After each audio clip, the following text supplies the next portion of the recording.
안녕하세요. 네, 저는 방문각 공인노무사 행정쟁송법을 담당하고 있는 조홍주입니다. 오늘 이제 GS 연기가 끝나고 1기부터 3기까지 어떤 방식으로 행정쟁송법이 진행이 되는지 잠깐 소개 이제 하도록 하겠습니다. 일단은 혹시 PPT 이걸로 네. 강의 진행은요, GS 연기 1기, 2기, 3기가 있는데, GS 연기 때는, 쟁송법 같은 경우는 그 법학적인 그 강학상 정의라고 하는데, 강학상 정의와 그 다음에 법률 규정 안에 있는 각각의 명사들이 있잖아요. 그 명사들을 하나 판례가 얘기를 해주고 있어요. 그래서 법률 규정 안에 있는 명사들은 우리 일상생활에서 쓰는 단어들이 절대 아니에요. 그 단어들이 아니기 때문에 그 단어의 뜻이 무엇인지를, 법학적으로 어떤 의미를 갖고 있는지를 여러분들이 판례를 통해서 익혀야 합니다. 그래서 GS 연기 기간 동안에 정의와 판례를 암기하도록 제가 이제 전달해 드렸죠. 그래서 궁금하시면 저희 방문각 동영상 그 인터넷 사이트 가셔가지고 한번 보시면 되겠습니다. 그래서 답안을 쓸 내용을 암기하는 단계예요. GS 연기는 답안에 쓸 내용을 암기하는 단계고, 그다음에 교재는 이제 완벽 정리 이거 알고 가자. 그런 이제 그런 완벽 정리 교재고요. 그다음에 숙제는 GS 연기 기간 동안에 누적적 학습을 하도록 제가 이제 유도를 해드렸고, 그다음에 주관식 시험에서는 세 가지를 이제 하셔야 되는데, 첫 번째는 답안을 쓰는 목차 암기. 두 번째는 목차 안에다가 어떤 문장들을 배열할 것인가에 대한 그 배열되는 문장의 암기. 그 다음에 세 번째는 판례를 특히 암기해서 어떻게 사안포섭을 어떤 방식으로 하느냐, 사례를 보면서 이 세 가지들을 익혀야 됩니다, 여러분들이. 그 세 가지를 익히지 않으면은 점수를 고득점을 할 수가 없어요. 그 다음에 GS 1기부터 GS 3기까지는 교재는 동일한 교재를 씁니다. 백발백중 교재를 동일하게 쓰고요. 그 다음에 1기 때는 정의와 판례를 암기한 거, GS 연기 때 암기했었던 정의와 판례가 답안 작성 틀 안에서 어떤 방식으로 쓰는지 사실은 배열에 들어가는 거거든요. 그러니까 답안 작성 틀을 여러분들이 그 서랍이라고 생각을 한다면, 즉 이제 정리하는 서랍이 있죠. 이 서랍이라고 생각한다면 첫 번째, 두 번째, 세 번째, 네 번째 이렇게 서랍이 있을 때 첫 번째 서랍 안에는 내가 뭘 넣지 하는 것처럼 첫 번째 목차 안에는 내가 외웠던 정의와 판례 중에 뭘 여기다가 배열하지? 두 번째 서랍 안에는 또 뭘 여기다가 배열하지? 이런 것들을 배웁니다. GS 1기 때는. 그래서 그때는 가로넣기 점검을 할 텐데, 이건 별도로 뭐 채점도 들어가는 것도 아니고 그냥 수업하기 전에 혹은 수업 끝난 다음에 가로넣기 해서 이것들만큼은 써넣기 한번 해보세요라고 해서 여러분들이 얼만큼 암기가 되어 있는지를 체크하도록 이렇게 배부해 드릴 거예요. 그리고 마찬가지로 GS 연기부터 3기까지 무조건 누적적으로 학습을 해야 됩니다. 자, 누적적 학습이라는 건 딴 게 아니고요.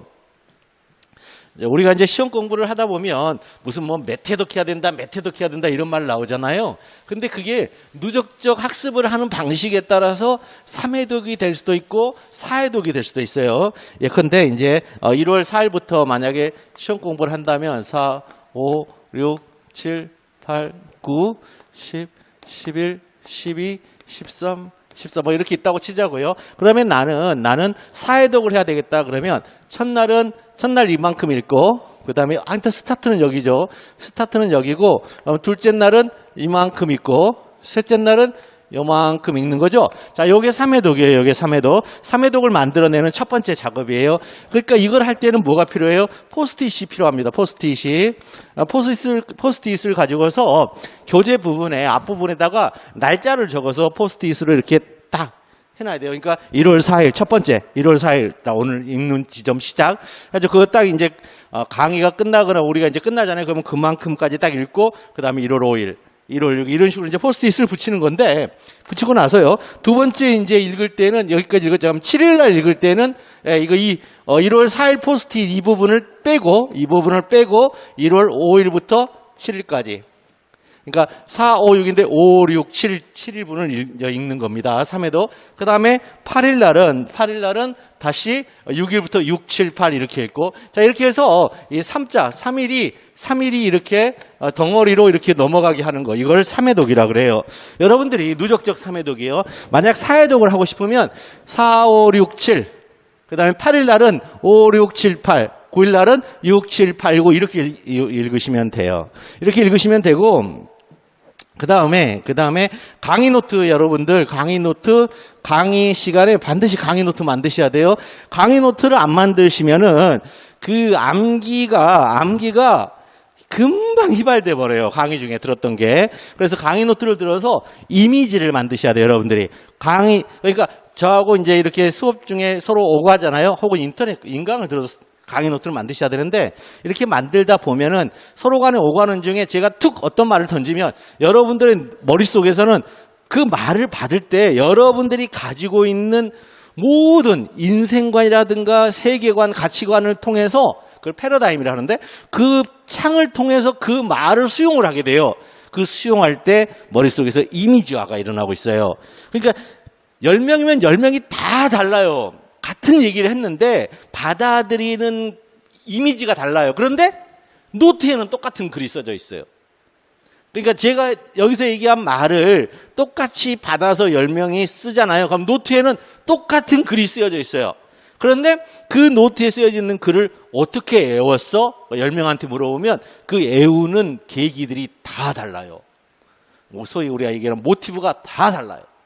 그걸 이미지라 그러는데, 그 강의 노트를 만약에 작성을 안 하면 그 이미지가 있잖아요. 이 수업을 들은 장소에서는 만들어졌다가 바로 휘발돼 버려요. 그 휘발된 상태에서 이제 교재를 읽잖아요. 하나도 들어오질 않게 됩니다, 머릿속에. 새로 공부하는 거예요. 혼자서 기껏 강의 들어놓고 강의 노트가 없으면 다시 혼자서 책을 읽는 거예요. 그럼 뭐하러 강의를 들으세요? 혼자 공부하지, 독학을 하지. 그러니까 강의 노트를 만들지 않으면 실질적으로 독학을 하는 거예요, 혼자서. 수업을 들었던 강의 시간대로 날려버리고 독학하고 있는 거예요, 거기서. 엉뚱깽뚱하게. 그래서 반드시 이건 필수적으로 만드셔야 됩니다. 제 수업뿐만 아니라 모든 수업에 강의 노트는 필수예요, 필수. 강의 노트를 그러면 만들 때 무슨 틀을 갖춰가면서 그럴듯하게 마치 내가 만드는 책처럼 만드는 거, 그건 아니에요. 그냥 무지 노트 있죠? 이거 줄 없는 거. 무줄 노트 사가지고 그냥 거기다 끄적대요. 그냥 듣는 걸로 막 끄적대고, 심지어 제가 이제 저도 이제 5공채 그쪽에서 행정법 강의도 하는데, 거기서 이제 일반 행정에서 72점 맞고 수석했던 애가 있었어요, 행정법에. 근데 그 친구가 이제 제 강의를 들었는데, 그 친구는 그 무줄 노트에다가 무슨 이렇게도 해놨어요. 막 강의 쓰고 나서 막 이렇게 써놨어요. 웃는 표시도 하고, 또 막 이렇게 쓰고 나서 이런 표시도 해놨어요. 이해가 안 된다. 그럼 이거 가져와서 저한테 다시 물어보고 그랬거든요. 그러니까 이런 것들을 여러분들이 가지고 있는 그 노트 연습장에다가 강의를 들으면서 그걸 저렇게 이미지화 해 놓으라고요. 요 말은 내가 알아들어서 기분 좋아, 짱짱 이런 거. 그다음에 왜 이러지, 유유 이런 거. 선생님한테 물어봐야 되겠다. 이런 것들. 그렇게 하면서 하나의 이미지를 만드시란 말이에요. 디자인을 하시란 말이에요, 여러분들이. 그러면 그것 자체들이 살아서 머릿속에 딱 들어가잖아요. 그러면 그 지점의 교재를 읽을 때 그때 그 현장감이 살아나요, 나도 모르게. 그러면 그 교재 안에 있는 내용들이 날아가는 걸 딱 잡아준단 말입니다. 그러면 그게 암기로 내 생각 속에 각인의 단계로 넘어가게 된다. 각인의 단계로. 근데 이 각인됐다는 게 당연히 답안으로 나오질 않아요. 그래서 GS2기 때는 기본 사례를 작성하는 쪽으로 넘어갈 것이고, GS3기 가면 이제는 종합 문제와 출제 예상 문제, 사례, 답안 작성으로 간단 말이에요. 그러니까 여기서는 쓰기 점검을 해주고, 여기서는 답안 작성 점검을 해주는 거예요. 그래서 GS1기와 GS2기 때는 채점 이런 거 전혀 없습니다. 여러분들 스스로 따라오면서 이거 외우세요. 이건 직접 쓰세요. 자, 이건 가로넣기 할 테니까 넣어보세요. 이런 것만 충실하게 소위 말하는 숙제만 충실하게 따라오면 충분하다, 그렇게 생각을 합니다. 그래서 첫 번째는 이해. 강의를 들을 때 이해할 필요도 없어요. 사실은 여러분들한테 그냥 이해다 이렇게 하는데, 이해는 딴 거 아니고, 여러분들 이해는 딴 게 아니에요. 모르는 말을 딱 들었어요. 모르는 말 들었는데 강의를 듣다 보니까 저 얘기는 내가 알고 있는 이런 상황에 관한 얘기네? 라고 둘 사이에 어떤 관계성이 딱 만들어지면 이해라 그래요. 그게 영어로 comprehension이에요. com이 뭐예요? 공통적으로. 프리엔드. 붙잡다예요. 붙잡다. 그러니까 공통적으로 딱 마치 접착제처럼 붙잡혀 있는 상황. 이걸 이제 이해라 그래, 이해. 그러니까 강의 중에 그거 만드는 거니까 특별하게 무슨 막 여러분들 스스로 막 이해, 우리가 흔히 얘기한 이해, 저거 알아들을 그런 거 아니에요, 강의가. 그래서 이 강의를 들으면서 그런 관계성을 머릿속에서 한번 그려보기. 근데 그거 그려볼 때 뭘로 그린다? 강의 노트로. 그 다음에 강의 노트를 통해서 이제 누적적 독서를 해야 되는데, 익힐 때 어떻게 한다고요? 강의 노트 먼저 읽고, 강의 노트 먼저 읽고. 그러니까 나 오늘 아까 지워버렸는데 3일차 읽어가면 4, 5, 6에 해당하는 강의 노트 지점 다 읽고 범위. 그 다음에 교재 부분 그대로 읽고 7일 날은 또다시 3일부터 7일까지 강의 노트 읽고 강의 노트는 매번 페이지 1부터 읽는 거예요. 강의 노트는 매번 페이지 1부터 읽고 그 다음에 교재만큼은 날짜별로 앞부분 띄어가기 하면서 읽는 거예요. 근데 강의 노트는 띄어가는 부분도 읽어야 돼요. 그래야 그 공부의 연속성이 확보가 됩니다. 그 누적적 독서한 다음에 그 다음에 이제 이해가 안 돼요. 이 말은 무슨 말이에요? 그러면 카페에다가 이제 하면 되는데요. 다음에 있잖아요. 다음에 그 조홍주라고 치면은 저의 카페가 나옵니다. 여기. 그럼 여기 오셔가지고 막 Q&A 올리시면 되겠습니다. 노무사 Q&A 메뉴를 별도로 만들어놨으니까 거기다 막 올리세요. 아셨죠? 올리세요. 엊그저께도 어떤 분이 올리셨더라고요. 저 동영상 듣고 계시는 분이 우리 방문각에서 지방자치단체는 왜 행정청이라고 알고 있는데 어떻게 공법인이 되는 거죠? 이렇게 물어봤는데 지방자치단체는 본래 공법인이고요. 행정청인 게 도리어 예외적인 거예요. 그런 것들에 대한 그 해설도 달아놨으니까 막 아무리 사소한 거라도 Q&A를 통해서 해소를 해야 돼요. 사소한 것이 해소가 안 되면 더 복잡한 걸 이해를 할 수가 없어요. 그래서 꼭 사소한 거라도 해소를 하시기 바랍니다. 그 다음에 카페 활용하실 때 행정법, 행정제도 관련 기출문제하고 Q&A 메뉴가 있어요. 그러니까 기출문제 같은 경우는 미리 접해가지고 문제 구성 형식에 익숙해지셔야 돼요. 문제 구성형, 그러니까 문제로 나오는 케이스를 구성하는 규칙이 있어요. 케이스를 구성하는 규칙이 있으니까 거기 와서 읽어보면서 이렇게 구성하는구나 한번 보세요. 자꾸 익숙해져야 돼요.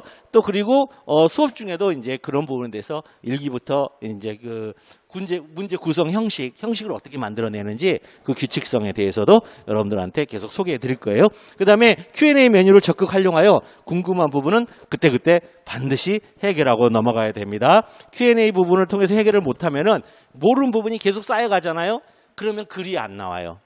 또 글을 썼다 하더라도 본인이 제대로 썼는지에 대한 확신이 없기 때문에 매번 불안해요. 그리고 애매해요. 본인 스스로가.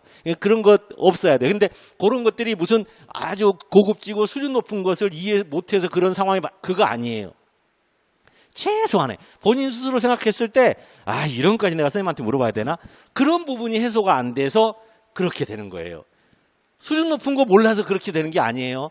대부분 다 오해를 하시더라고요.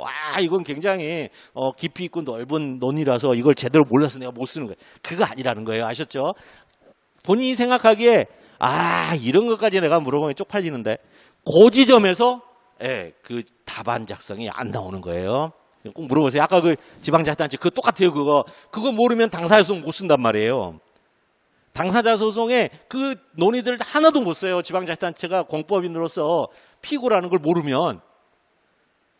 재작년 시험이었잖아요. 자, 그런 것들이에요. 그러니까 그런 것들 꼭 Q&A 통해서 메뉴에다가 막 Q&A 메뉴에 막 올려주시면 제가 뭐 그때 가급적이면 할 건데 좀 제 일을 하다 보면 좀 늦게 확인할 때도 있어요. 그때는 조금 이제 참았다가 좀 봐주세요. 보통 3일은 넘지는 않은데 그 전에 다 이제 답변을 해드릴 거예요. 그 다음에 인강학습을 여러분들 스스로 하실 때는 학습 스케줄을 제대로 짜셔야 돼요. 학습 스케줄. 이제 주 1회 수업이잖아요. 그러니까 토일 우리가 이제 토일에는 강의가 이제 들어야 돼요. 강의를. 그럼 강의를 들을 때 어떻게 들으라고요? 강의 노트 만들기, 강의 교재에 언더라인하기, 강의 노트 만들기, 강의 교재 언더라인. 근데 언더라인은 우리 선생님들이 다 해주시잖아요. 그러니까 강의 노트와 언더라인 부분은 철저하게 공부를 하셔야 되는데 월화수목 금이잖아요. 그러면 여기서 노동법, 행정, 인노, 경조 이렇게 목요일까지는 이렇게 어떤 과목을 하나를 정해놓고 오후에 학습할 때 계속 누적적으로 읽으시면 되겠어요. 그 다음에 오후 저녁으로 학습하시면서 누적적으로 읽어주고 금요일만큼은 이렇게 4과목 전체를 월화수목에 공부했던 걸 금요일에는 전체를 하루를 딱 정해서 쭉 읽어주시고 그 다음에 토요일 날 수업을 들으면서 이 학습의 연속성을 확보해 주시면 되겠습니다. 어렵지 않죠? 시험 공부는 우리 이제 아까 우리 김용환 노무사님도 말씀하셨지만 시험 공부는 사실 2년 넘기면 안 돼요. 시험 공부는 2년 넘기면 특히나 이렇게 1차가 있는 시험 공부, 1차 유예가 있는 시험은 2년을 넘기면 안 됩니다. 그래서 일단은 1차가 우리 절대평가이기 때문에 약 6대 4 정도로 2차에 6을 두고 1차에 4 정도의 무게중심을 두면서 공부를 하셔야 돼요. 그러다가 시험 한 3개월 앞두고는 2차를 접고 무조건 1차 쪽에 다 투자를 하되 2차를 완전히 접으면 하나도 기억이 안 나잖아요. 그래서 그때는 강의만 따라가는 것 이런 식으로 이제 하는 거거든요. 그러고 나서 1차를 이제 붙고 나서 동차가 되기가 그렇게 쉬운 건 아닙니다. 요즘에. 그러니까 동차가 되긴 쉽지 않은데 그렇다고 해서 동차가 또 없는 건 아니에요. 그래서 동차 같은 건 행운이에요. 행운. 동차는 행운이라고요. 열심히 공부하다가 좀 내가 챌린지 도전적으로 좀 글을 쓰다 보니까 합격을 해버렸어요. 왜냐하면 그게 왜 일어나냐면 이게 평균 만약에 60점 이상을 맞으면 합격하는 시험이다. 예컨대 그런다면 대부분의 사람들이 60점 이상을 모든 과목에서 맞추려고 하거든요. 그러면 합격을 할 수가 없어요. 어떤 과목은 80점대, 어떤 과목은 명과락, 어떤 과목은 50점대 이렇게 하다 보니까 시험이 붙는 거예요. 아시겠죠? 그러니까 시험 공부라는 것은 최적의 과목 간의 점수 조합, 점수의 컨비네이션을 찾아가는 과정이거든요. 그래서 동차도 가능해요. 매우 잘하는 과목 하나만 있으면. 그래서 노동법만큼은 150점이니까 노동법만큼은 1차 공부할 때도 철저하게 미리미리 암기를 해줘라. 노동법은 시험장 가서 답안에 작성할 그 중요 문구들은 미리미리 토시 하나 틀리지 말고 암기를 해줘라. 그리고 어떤 친구가 저한테 이런 거 물어봤어요. 자, 노동법하고 행정쟁송법이 있죠. 이거는 판례 있죠. 판례. 그 다음에 법률규정. 토시 하나 틀리지 않고 외우셔야 돼요. 조사도 틀리면 안 됩니다. 조사도 틀리면 안 돼요. 근데 인노하고 경조는 동일 취지의 글을 쓰면 돼요. 동일 취지의 글을 써도 돼요. 동일 취지의 글을. 그러나 노동법하고 행정쟁송법은 동일 취지의 글을 쓰면 안 돼요. 이거 읽었더니 뭐 이런 얘기네. 절대 그렇게 쓰면 안 돼요. 여러분들 성경에 보면은 율법은 1.1핵이라도 땅에 떨어지지 않는다 그래요. 그 율법이 법률을 얘기해요. 율법이 그 법률이라고요. 그래서 이 노동법과 행정쟁송법은 법률이기 때문에 1.1핵이라도 고치면 안 됩니다. 고치면 안 되고 그 다음에 판례도 맞죠. 판례는 우리나라에 있어서 뭐예요? 해석 원칙이죠. 근데 해석 원칙인데 우리나라는 판례법 국가가 아니라고 함에도 불구하고 기존의 판례와 다른 방식의 해석을 통해서 문제를 해결하잖아요. 그러면 그 사건은 상고로 갑니다. 대법원으로 넘어갑니다. 왜 기존 판례를 적용 안 하고 네 마음대로 했어? 바로 상고로 갑니다. 그러니까 상고 이유가 돼요. 그럼 상고 이유가 되면 파기 재판당하거나 파기 환송당하거나 판례 변경하기 이렇게 했는데 판례 변경하기가 쉽지가 않아요. 전합체에서 해야 되거든요. 전합체의 3분의 2 이상의 찬성을 하거든요. 근데 전합체가 전원이 다 모이는 그게 아니고 전원합의체라는 걸 구성을 해요. 전합체를 막 사람들이 착각하더라고요. 대법관 전체가 모인 회의. 그게 아니고 전원합의체라는 걸 모집을 하는데 이제 대법원장이 해요. 그리고 나서 거기서 3분의 2 이상이 찾는데 쉽지가 않아요, 이게. 판례 변경이 쉽지가 않습니다. 그래서 판례는 문구 하나, 토시 하나 틀리지 않고 그대로 쓰는 게 점수다. 판례를 동일 취지, 마치 경조나 인노처럼 동일 취지의 문장으로 치환해서 쓴다. 전부 다 점수 없어요, 거기는. 그냥 빵점이에요, 그게. 그건 그냥 빵점이에요. 그 판례 점수 없어요, 거기에. 그러니까, 굉장히 다른 글쓰기라는 거 꼭 기억을 해주세요. 얼마나 빡빡한지 아시겠죠? 노동법 행위. 그래서 노동법하고 행정은 두 문자로 달달달달 외우셔야 된단 말이에요. 그 다음에 경조와 이제 인사노무는 저기 동일 취지를 꼭 기억을 해주시고요. 그 다음에 이제 오후 학습은 다 누적적으로 하셔야 돼요. 지금까지 공부했던 거 또 읽고 그 다음 거 읽기, 또 읽고 그 다음 거 읽기, 이런 식으로 꼭 넘어가셔야 돼요. 그러니까 이제 우리 시험은 일주 단위로 강의가 일주 단위로 이루어지잖아요. 그러니까 여기도 1주차, 2주차, 1주, 2주, 3주, 4주 하면 꼭 1주부터 꼭 이렇게 읽어주시고 다 똑같이 누적적으로 이렇게 공부를 해주시면 되겠습니다. 인강 듣기는 인강으로 이제 들으실 때는 속도를 최소한 1.5배속 이상을 해야 돼요. 이제 말이 빠르신 분들은 1.5배속 하면 깨매매 하면서 깨지잖아요. 그러니까 그 깨지는 그 전 단계까지는 최소한 속도를 올리셔야 돼요. 최대한 속도를 올리셔야 되고, 두 번째는 막 이제 수업을 듣다 보면 딴 생각할 때가 있어요. 딴 생각 막 하다가, 아니면은 혹시라도 친구하고 같이 들을 때는 이렇게 이거 알아? 이거 알아들어? 뭐 이렇게 자기도 모르게 무심코 물어보다가 어느 지점을 후두둑 놓칠 때가 있어요. 그럼 잠깐 그쪽 다시 돌려봐. 절대 이런 거 하시면 안 돼요. 다시 리와인드, 다시 되돌아가기, 일시 멈춤, 이런 거 안 돼요. 이런 거 안 돼요. 아니, 되돌아가서 들어도 몰라요, 여러분들이. 무슨 얘기냐면, 수업이라는 것은 여러분이 들으실 때 이것도 일종의 종합예술이기 때문에 내가 못 알아듣잖아요. 못 알아들으면 그 강의 자체가 넘어가요. 그러니까 백날 그거 듣더라도 이해를 못 해요. 그러니까 어떻게 가야 돼요? 처음부터까지 다 들어야 그 부분이 살짝 이해가 돼요. 그러니까 처음부터까지 다 듣고 나서 다시 거기까지 돌아가는 거 오케이. 그런데 가는 과정에서 멈추고 또 듣고 가는 과정에서 이거는 시험 공부가 아니에요. 이거는 공부가 아니에요. 이거 어떻게 하라고요? 빠른 시간에 1.8배속으로 쭉 듣고 다시 처음으로 돌아서 쭉 거기까지 가기예요. 이해가 안 되면. 아시겠죠? 반드시 이렇게 공부하셔야 됩니다. 그 다음에 그래서 완강하기에 완강을 하셔야 돼요. 그 다음에 인강을 들을 때는 강의 노트 본인 스스로 작성해야 되고, 교재 중요 부분 밑줄은 선생님이 글 하니까 선생님이 글 안 대로 그으시면 됐고, 그 다음에 답안 작성의 목차는 한 번쯤은 써보셔야 돼요. GS 1기하고 2기 때 좀 스스로 한번 써보세요. 목차 한번 써보세요. 아주 행정쟁송법은 제가 가르쳐 드리는데 다른 과목에서는 그 목차 좀 써보는 연습을 하셔야 돼요. 느닷없이 안 나옵니다, 이거. 이 목차가 자기 마음대로 막 나오는 거 아니에요, 절대로. 그 다음에 법학에서는 답안이 하나밖에 없어요. 아까 경주하고 인노 같은 경영학, 즉 사회과학은 답안이 여러 개가 있어요. 왜 그러냐면 같은 현상을 바라보는 이론이 굉장히 많아요.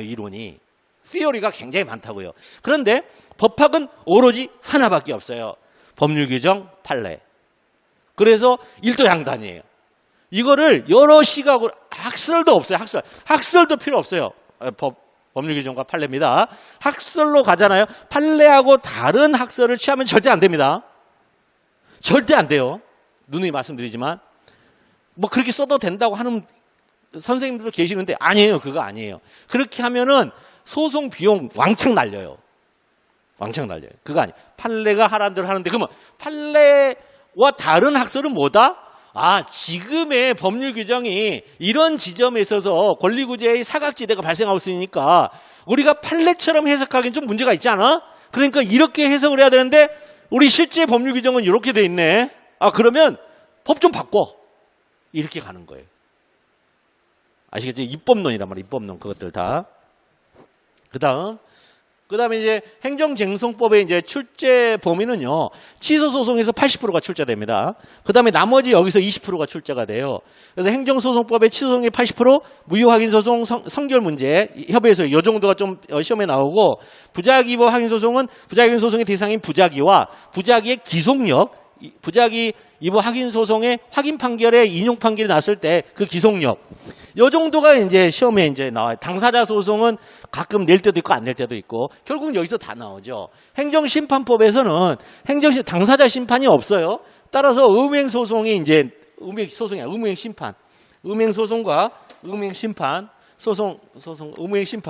음행심판이 이제 시험에 꼭 나오고요. 그 다음에 음행심판이 있기 때문에 재결이 종류가 여러 개예요. 따라서 재결의 효력하고 재결의 실효성 확보 수단이 뭐가 있느냐.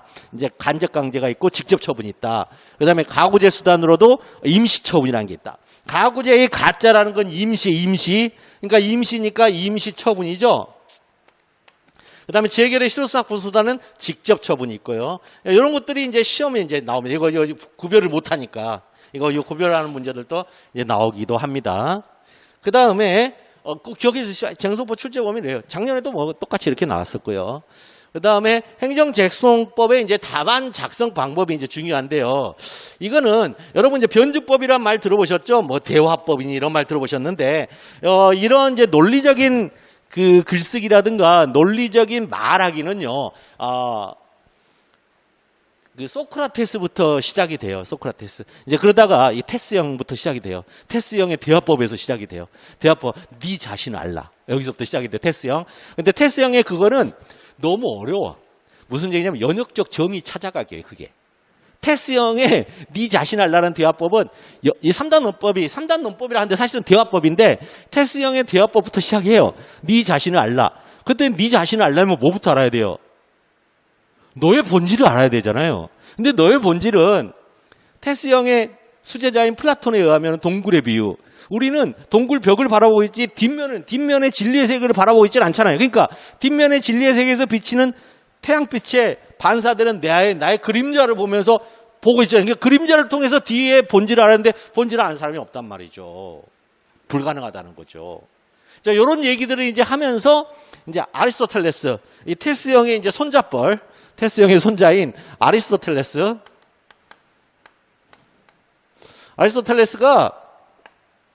3단 논법이라는 걸 이제 만들어요. 그런데 이 3단 논법이 법학적으로 매우 중요한 게 뭐냐 하면 여러분들 소피스트란 말 들어보셨을 거예요. 이게 이 인류 역사상 민사소송이 최고조로 달했던 시기가 바로 저 시기예요. 인류 역사상 민사소송이 최고조로 달했다. 소송의 완결이 완결. 아니 지금부터 3000년도 전에 완결됐어요. 소송이. 그거를 저기 중세 시대를 거치면서 우리가 또 니제를 네가 알렸다 마녀사장 이러면서 그런 것도 소송이라는 게 없어졌어요. 봉건 영주제도 나오면서. 그러다가 다시 18세기에 르네상스를 지나면서 르네상스가 뭐다? 이 시기를 재발견하자 이거예요. 그래서 민사소송도 그때부터 부활되고 막 그래요. 자, 그래서 이 종래의 논술식 답안 작성법은 답안을 작성하는 게 아니다. 첫 번째가 종래의 논술식 답안 작성법이 뭐냐 하면 의, 요건, 효과, 구제수단 뭐 이렇게 쓰는 거거든요. 이렇게 쓰는 거예요. 이렇게 쓰는 거 아니에요. 지금은 이렇게 쓰는 거 아니에요. 절대로. 그다음 그럼 어떻게 쓰느냐? 테스형의 손자인 아리스토텔레스의 3단 논법에 입각하여 답안 작성하자. 그래서 3단 논법 대전제, 소전제, 결론에 입각해. 그러니까 이 테스형의 대화법이 아리스토텔레스 손자로 가면은 3단 논법으로 나와요. 그리고 그 테스형의 대화법이 이쪽 이제 현대로 오면은 18세기에 이제 칸트의 변증법을 통과하다가 그 해겔의 변증법에서 이제 완전히 완성이 되거든요. 그게 뭐다? 인사노무하고 경영조직론 이쪽에 그 사회과학 과목 있죠? 그거는 그렇게 써요. 변증법으로. 그러니까 다 테스형한테서 다 나온 것들이에요. 다 나온 것들인데 이쪽에 변증법, 그러니까 변증법은 사회과학적 글쓰기이고 3단 논법은 법학적 글쓰기다. 근데 둘 다 테스형으로부터 출발하고 있다. 그 다음에 자 대전제 소전제 결론이 이 대전제 소전제 결론이 나인 3단 논법이 쟁점의 정리, 그다음 뭐뭐 인지 여부, 그다음에 설문 해결 이런 식으로 3단계로 이루어지는 거예요. 이렇게 쓰는 거예요. 이렇게 요거 배우셔야 돼요. 요거 GS 1기부터 이제 미친 듯이 배울 거예요. 그래서 이거는 자신에게 익숙한 글쓰기가 아니죠. 여러분들 익숙한 글쓰기 뭐예요? 네 논리적으로 써봐. 여러분들 논술학원 가면 너의 마음에 있는 생각을 논리적으로 써봐. 그러면서 논리적으로 쓰는 거죠. 그거는 그냥 국어적 글쓰기. 국어 논리적 비문학적 글쓰기 그냥 비문학적 글쓰기. 그렇지만 우리가 배우는 건 비문학적 글쓰기가 아니고 법학적 글쓰기. 비문학적 글쓰기긴 한데 법학적 글쓰기. 따라서 익숙한 글쓰기 아니라 생소한 글쓰기죠. 생소한 글쓰기니까 당연히 배워야죠. 열심히 연습하여 손가락에 암기하는 거. 손가락에 암기. 그래서 글쓰기 시험 공부예요. 자, 백발백중 교재는 백발백중 교재 있죠? 백발백중 GS 1기부터 여러분들한테 글쓰기 할 때 참고하라고 준 교재가 아니에요. 그대로 보고 베껴서 쓰라는 교재예요. 그래서 전체를 암기하라고 준 교재예요. 아셨죠? 전체랑. 그리고 이제 3기쯤 가면은 답안 작성하면서 백발백중 안에 그 해설 답안이 있죠? 해설이 아니에요. 그대로 쓰라는 답안이에요. 그 모범 답안이라고 나오는데 모범 답안이니까 이거 한번 내가 고려해봐서 내가 글쓰기 한번 참조 이런 거 아니에요. 제가 주는 답안은 법학 답안은 그냥 그게 답이에요. 그냥 그대로 외우시면 돼요. 여러분들 수학 문제 푸실 때 수학 문제 해설 답안 있으면 해설 답안이 곧 수학 문제를 푸는 답이잖아요. 해설이 아니잖아요, 그거. 법학이 바로 말로 하는 수학이에요. 말로 하는 수학이기 때문에 수학에서 이거 좋은 방식인데 근데 내가 쓰는 수학 풀이는 이런 거 없잖아요.